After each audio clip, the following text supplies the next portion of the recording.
Hello ladies and gents, it's the Beanie 101 here, and I'm bringing you some brand new information about NHL 15.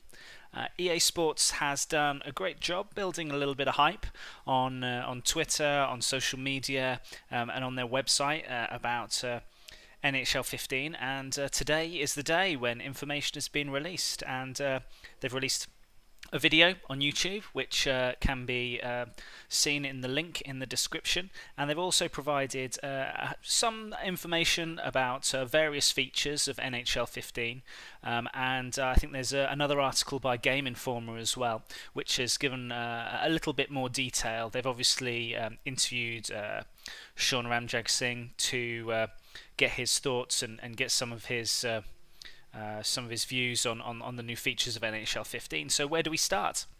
Well, first things first, it's next gen.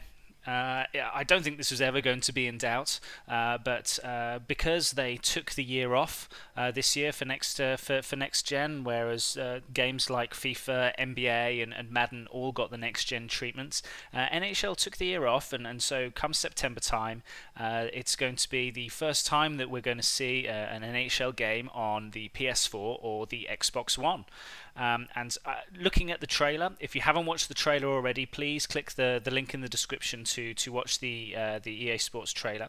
When I first watched it, I thought that it was real footage for a split second, but the longer that I watched it, the more I realized that this is actually rendered footage. Now, whether that is in-game footage, I don't know, but my own personal view is that it looks very similar to some of the arenas and some of the graphical quality that you can see in some of our next-gen titles. I pick up particularly on something like NBA 2K14, which I know isn't an EA Sports title, but if you look at some of the graphical fidelity that you get in the arenas and the lighting, and some of the texture quality on the jerseys and all those kind of things, it's certainly something that's very, very possible on these next-gen consoles. So first and foremost, it's looking really, really good, and if it's representative of the actual footage that we're going to see in game, then the trailer is great.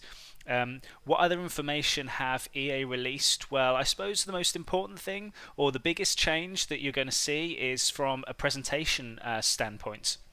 I think it's been a bugbear of many NHL fans within the community that the commentary team has stayed the same, and to a large extent the presentation has been relatively unchanged throughout the entirety of the last gen. That's about 7 years of very, very similar commentary and very, very similar presentation, and it really did need a refresh.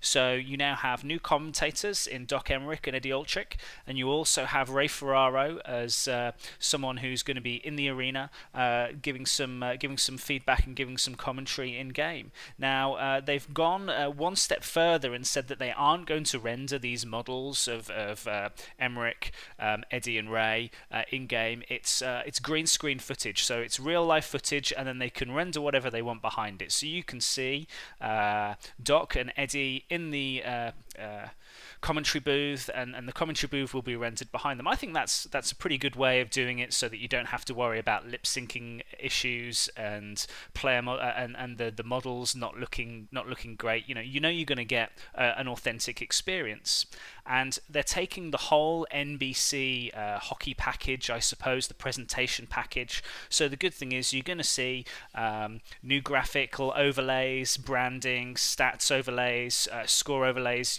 Those kind of things that you would expect from a real NBC NHL broadcast, which is, again, I think a step in the right direction. If you look at some of the titles, the sports titles that really do a good job of presentation, and I'm thinking again of NBA 2K14, but I'm also thinking of MLB The Show as well, do a very, very good job of presentation. If NHL can bring themselves up to that sort of standard, you have something which looks really polished and really good. Furthermore, on the presentation side of things, you've got licenses to all of the NHL arenas. They've all been recreated, and that's a pretty big deal. There are a handful of variations in NHL 14, but to have the real arenas, the real lighting, and more animated crowds, which is another thing that they've said that they're putting into the game, really brings things up a notch on the presentation side of things. Now, they've gone as far as saying that they've got 9,000 unique crowd models. Now, in there, it means you're not going to see the same 4 or 5 different crowd members with different bloody t-shirts on, all going through the same sort of animations. There's going to be lots of new animations in there. They've said they've also created some super fans in fancy costumes and stuff like that, which to me sounds like they've stuck the Vancouver Green Men that sit by the penalty box and do funny shit when anyone takes a penalty. I'm kind of expecting that to be in the game, to be perfectly honest. Furthermore, you've got player likenesses. Now, this is something that I'm quite excited about. NHL 14, the player models were alright for the players that actually had decent likenesses, but they were very, very few and far between. And the generic player models did look pretty lifeless, to be perfectly honest. So they've teamed up with the guys that make the UFC franchise for EA, and that's harks back to some of the Fight Night stuff that they leveraged in previous years, and all the likenesses and all the tech that the UFC game is going to have is what the NHL franchise has borrowed and is using to power their game as well. Now, they say that there's going to be roughly 250 to 300 real likenesses, real faces, and they're going to be adding upon that number over time. Now, to me and you, that means that instead of some teams only having maybe 1 or 2 real likenesses in their team, you're probably going to have 8, 9, 10 players that are going to be real to life and have a true representation on ice. That's really, really good. It's a step in the right direction. Sure, it's not every single NHL player, and how far they go towards doing that over time, I don't know. My assumption is they're just going to start adding in up-and-coming players and rookies that are getting top 6 kind of minutes and top D minutes. But we'll have to wait and see. What's also interesting is when they mentioned that they're using UFC, does that also mean that they're going to be utilizing Game Face? It's a possibility. It's something that UFC have come out and said that they're going to use in their upcoming games. So if NHL use that, so it means that you could see some amusing likenesses in EASHL. But that's me speculating. I don't know whether that's necessarily going to be confirmed. Now, on the gameplay side of things, I suppose the big thing is physics, and more physics, as well as AI. EA come out with the same sort of thing every year, to be perfectly honest. They say that they're going to improve the puck physics. This year they've said exactly the same thing, but apparently they've hired some guy that used to work on the Hadron Collider. Now that's investing a lot of science into puck physics. Everything is supposedly live, so it means that the ice has physics. So whether it means that as it degrades over time, it has a different effect on the puck remains to be seen. But it could be an interesting gameplay point of view. And player collisions, I suppose, is another thing that they focused on. Saying last year, obviously in NHL 14, the player collisions were much improved for the most part, but it was one-on-one player versus player. Now you can have 12v12 player collisions, you can cause pile-ups in front of net, goalie skirmishes, all sorts of stuff, which is, I suppose, what you would expect from a next-gen console. You have much more processing power, so you should be able to up the ante in terms of the number of things that are going on at any once and the number of computations you can do. So all these things are good things to see, and it means that you're going to get a slightly more authentic experience on ice. They have also improved the skill stick. Again, I play primarily as a D-man, so I'm always excited when they talk about lots of highly trained new offensive moves that you can do when D-man basically have to, skate around and act like human pylons most of the time. So I take some of this with a pinch of salt. The skill stick, I suppose the big thing that you can kind of take from the announcement of their skill stick changes is that you can now use the skill stick whilst skating and striding and whilst turning. Anyone who's played any of the NHL games to date knows that as soon as you hold your right stick to one side or the other, you go into this glide animation and you can't skate. If you keep holding the right stick, you just gradually slow down and then stop. If they have added being able to use the right stick in conjunction with skating, my god, that gives you so much more possibility.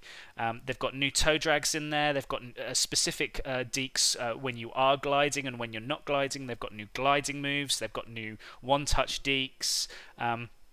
All really, really positive things from an offensive point of view. What I would love to see is a defensive skill stick. Please, please, please have a defensive skill stick. I want to be able to control my stick when I'm on D. I want to be able to direct my stick into passing lanes, be able to direct an oncoming attacker with my stick so that there are things there are tools that the defense should have, and I would love to see some new tools on the defensive side of the puck. And EA again have come out with more information about AI. Again, something they come out with every single year, and you kind of take that with a pinch of salt as well. Has it improved year on year? You still get that stupid animation where if a D-man goes to pick up a puck behind his net, he ends up essentially pinning himself to the boards. And it's a really, really annoying AI trait, and I hate it with a passion.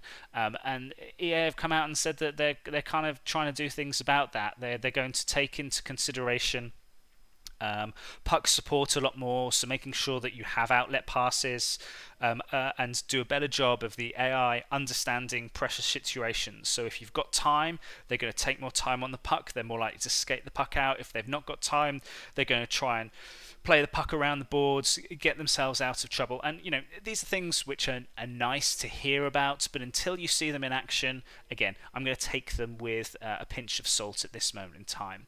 There have been some improvements in years gone by. You think about offsides where players now drag their leg across the blue line to stop themselves offside. That's great. EA have also said that they're going to make sure that players are in a better position to receive a pass, and they can receive a pass in their strides and much, much better. I hope that means that there's some differentiation between the different player types, and superstars are obviously more able to exhibit these skills than, say, your fourth line goon. But these things remain to be seen. So that's pretty much all of the information that we know about NHL 15 to date. There are some features that I have explained that I would think are specifically going to be next-gen features. I know that when we moved from the Xbox to the 360 and from the PS2 to the PS3, there were some features that didn't quite make the past gen and were only available on the new gen, and it's quite easy to potentially pick out some of those things. The graphical quality is always going to be something that is going to be greater on the next gen consoles.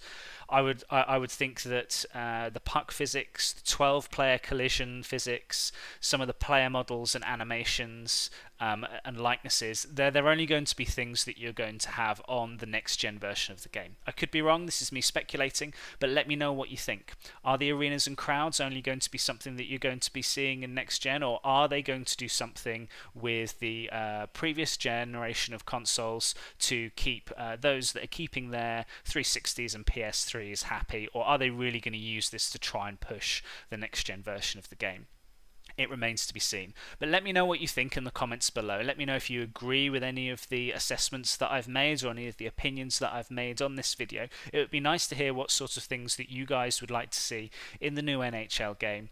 Myself personally, I'll definitely be getting the game on next gen and next gen only. I have no intention of getting it on the previous generation, so we'll see how that plays out, and whether there are going to be features that are added and features that are missing that we're gonna dearly miss from our previous generation. But that all comes with moving on to a new generation of consoles. But thanks ever so much for watching. It really does mean a lot to get some attention on these videos.